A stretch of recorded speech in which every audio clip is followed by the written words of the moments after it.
In this lesson, we're going to look at some more stoichiometry problems. As we learned in the last lesson, stoichiometry is a process of calculations that we can use to figure out if we have a quantity of one substance in a chemical reaction, what quantity of another substance that we have.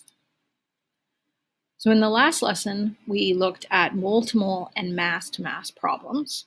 So let's just first do a review of the mass-to-mass problems. Right, so if you have a mass of a given and you want to find a mass of unknown, you can't just directly convert. Right? We have to go to moles first. So it requires 3 conversion factors. We're going to convert to moles of given, and when we do that, we're going to use the molar mass of the given compound. Now that we're at moles, we can convert to the moles of the unknown, the other compound, using mole ratio from the balanced chemical equation that we're looking at. And then finally, we can convert from moles to mass of the unknown, again using the molar mass, but this time the molar mass of the other substance. Okay, so now let's look at an example of mass-to-mass problems, just as a review. So what mass of aluminum is required to produce 150.0 grams of aluminum oxide? And there's our balanced chemical reaction for this synthesis reaction that's creating aluminum oxide. So we're going to need the molar mass of aluminum to do this problem, and we're also going to need the molar mass of aluminum oxide. So we can get those right off the bat. And then we start with our calculation. So we're going to take the number that's given in the question, that's the 150.0 grams of aluminum oxide, keeping in mind that we're trying to get to the mass of aluminum. So our first step is going to be to convert to moles using the molar mass of aluminum oxide. So we're going to put the molar mass, 101.96, on the bottom of our factor so that the grams of aluminum oxide are going to cancel. And then on top, we have our 1 mole. So now that we've reached moles of aluminum oxide, we can use the mole ratio to convert to moles of aluminum. And so we put moles of aluminum oxide on the bottom, moles of aluminum on the top, and from our balanced chemical equation, we see that we need 2 moles of aluminum oxide and 4 moles of aluminum. So now moles of aluminum oxide cancel, and we're left with moles of aluminum. So we're almost there. So the last step is to use the molar mass of aluminum to find the mass. In this case, the molar mass is going to go on the top, the 26.98, and 1 mole on the bottom. So moles cancel, and we're left with the unit that we are interested in. So when you do that calculation, 150 divided by 101.96 times 4 divided by 2 times 26.98, we get an answer of 79.38 grams of aluminum.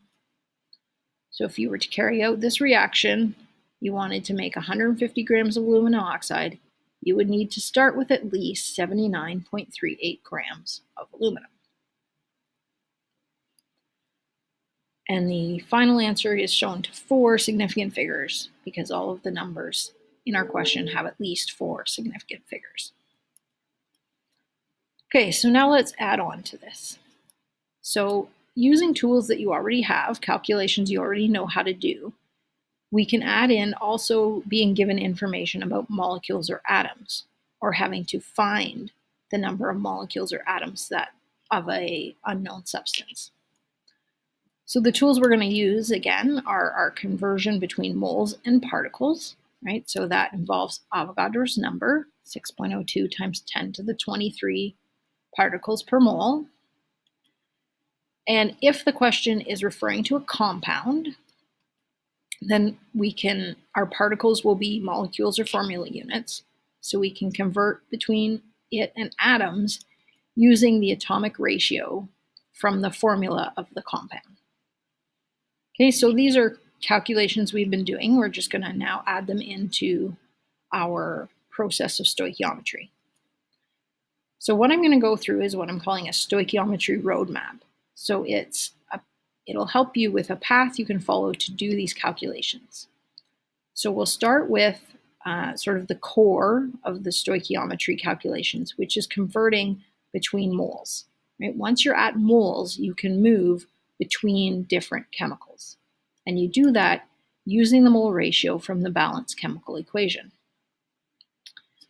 And so far we've looked at converting also from mass to mass, right? So we can go from mass of given to moles of given using the molar mass.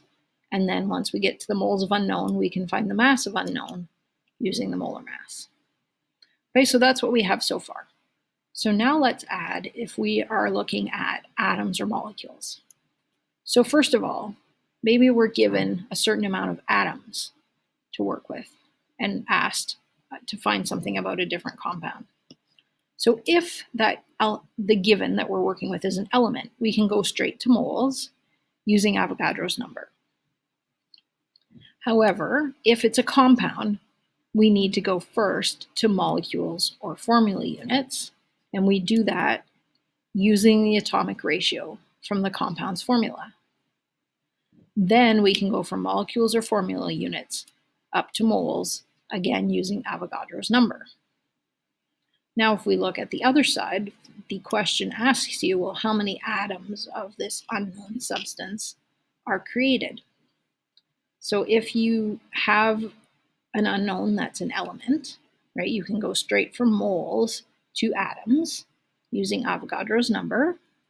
However, if the unknown is a compound, you have to first go from moles to molecules or formula units, again using Avogadro's number, and then you can go to atoms using the atomic ratio from the compound's formula. And there's one shortcut that you can take if the question allows it, and that is right here. So between particles of given and particles of unknown, you can go directly using the ratio from the balanced chemical equation, because the ratio also refers to the particles and also the moles.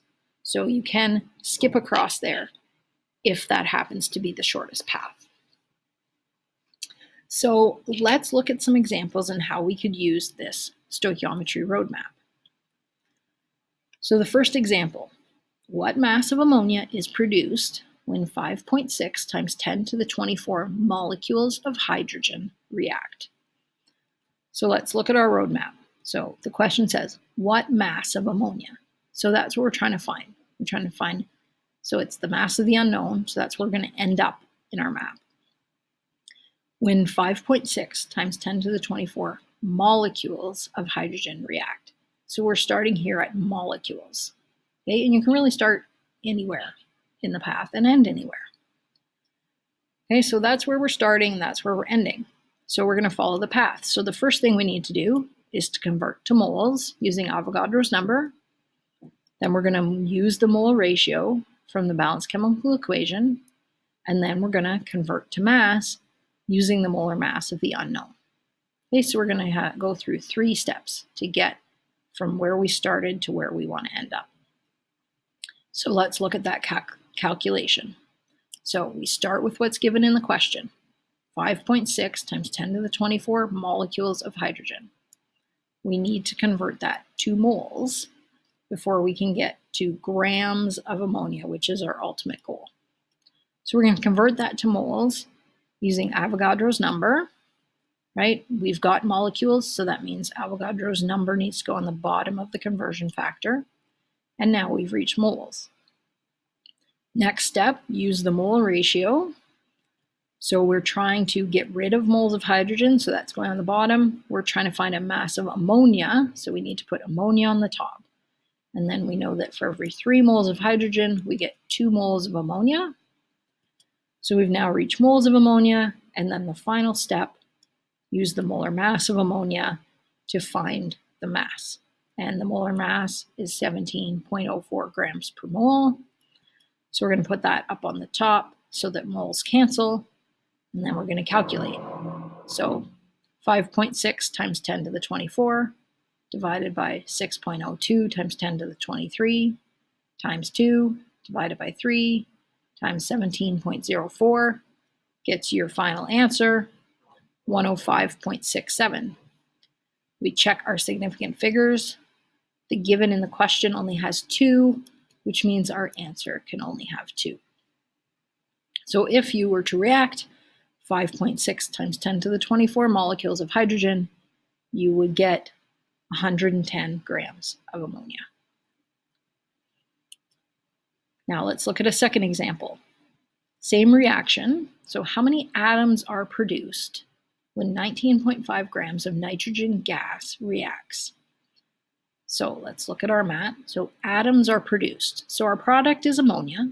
So it's asking, well, how many atoms? So how many ammonias are made and how many atoms does that equate to? So we're trying to find the atoms of an unknown. So that's where we're going to end up. We're given a mass. So we follow our path. So the first thing we're going to do is convert to moles using molar mass of given. Then we're going to use the mole ratio from the balanced chemical equation to get to the moles of unknown. Because this unknown is a compound, ammonia is a compound, we can't take the green shortcut. We have to take the black path, right? So we're going to convert to particles using Avogadro's number, which is molecules. And then we can use the atomic ratio from the formula for ammonia to get to the atoms of unknown. So in this calculation, we're going to have 4 steps. So let's look at that. So what's given in the question? 19.5 grams of nitrogen. What are we trying to find? Atoms. So our first step, convert to moles using the molar mass of nitrogen, which is 28.02 grams per mole. 28.02 grams is going to go on the bottom so that the grams of nitrogen cancels and we're left with moles. Next step is to use the mole ratio. Okay, so we're trying to get rid of moles of nitrogen. We're trying to get to moles of the product, which is ammonia. So we've got 1 mole of nitrogen creating 2 moles of ammonia. So now we've reached the moles of ammonia. So now we need to find out, well, how many molecules of ammonia is that? So we can then find atoms. So we're going to convert to molecules using Avogadro's number. So Avogadro's number goes up at the top, 6.02 times 10 to the 23 molecules. So we're almost there. So our last step is now we need to find atoms. So how many atoms are there in 1 molecule of ammonia? Well, there are 4, right? 4 for every 1 molecule of ammonia. So we've used the atomic ratio from the formula for ammonia to get to atoms. So then you put that all in your calculator, 19.5 divided by 28.02 times 2 times 6.02 times 10 to the 23 times 4, and you get 3.35 times 10 to the 24 atoms, given to 3 significant figures. Okay, so just take another glimpse at our roadmap here. So when you're solving these problems, look at the question, figure out what's your unknown, what are you being asked to find, what are you given, and then follow the path.